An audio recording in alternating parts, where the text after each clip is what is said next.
Hi, I'm Karen Fraser, State Senator from the 22nd Legislative District. Our district comprises Olympia, Lacey, Tumwater, most of northern Thurston County from Mud Bay or the Evergreen State College over to the Nisqually Delta and basically down to the Olympia Airport. So it's a wonderful district to live in, and I love representing our district. I thought I'd say hello today from my Senate floor desk. This is where I sit and vote when the full Senate is in session and we are voting on bills. So we vote with an oral roll call here. So when we vote on a bill, the Secretary of the Senate has a reading clerk who reads out our names in alphabetical order. So when our name is called, we vote aye or nay. And you have to be present to vote. We do not vote electronically like the House does. And you must be within the walls of the chamber in order to vote. And the other requirement is you must vote. You can't just get out of voting. So voting is what we're here to do, is to vote on the measures concerning the people of the state of Washington. Just to introduce you to my desk, we all have the ability to have laptops at our desk, so I have this and I use it a lot. If we want to speak to the chamber, we pick up the microphone and ask the president for recognition, and when he calls our name, we're able to speak. And we each have a telephone at our desks, and only our offices can call us, but our office can patch citizens through if need be.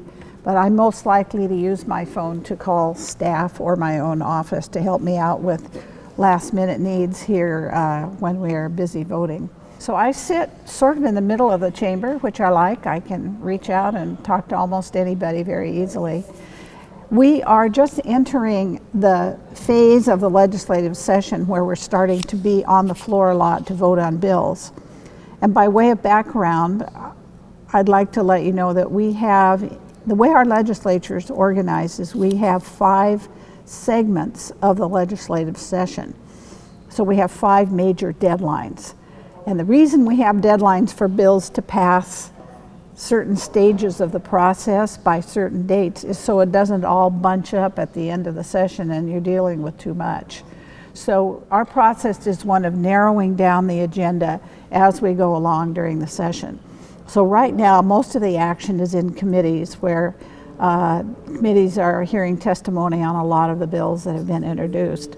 But in a couple weeks, the deadline for bills to get out of committee will arrive, and then we will switch from being in the committee mode to being on the floor almost all day, voting on bill after bill after bill.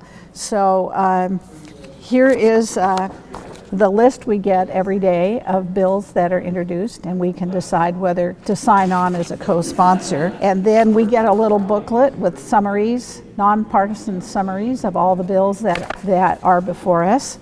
And then, but they don't all come up for a vote at the same time. So just before a bill is going to come up for a vote, the Secretary of the Senate passes out a list of the bills that are likely to come up next for a vote, so you can double check your records and your constituent calls to decide how you want to vote on it. So that's what we have here at our desk. So I'm busy working on a lot of priorities for our district. Evergreen State College, South Puget Sound Community College, St. Martin's College, Olympia, Lacey, Tumwater, Thurston County, Port of Olympia, all have major priorities that we're working on. The school districts have major priorities, and we meet regularly with the superintendents and we meet with teachers and we meet with parents. So we're constantly having meetings all day long. The healthcare institutions in our area have huge needs, and there's a lot of state money involved with our healthcare institutions as well as with our K-12 institutions and our higher education. So we're working hard on all of these issues, and we also have a separate transportation budget. So we're working hard to get congestion reduced on I-5 through the JBLM corridor and get other major arterial transportation improvements in our area. So there's a lot going on that we're working on, and I encourage you to give me a call or send an email or call the hotline and let me know what you think. So it's very helpful. So thank you very much.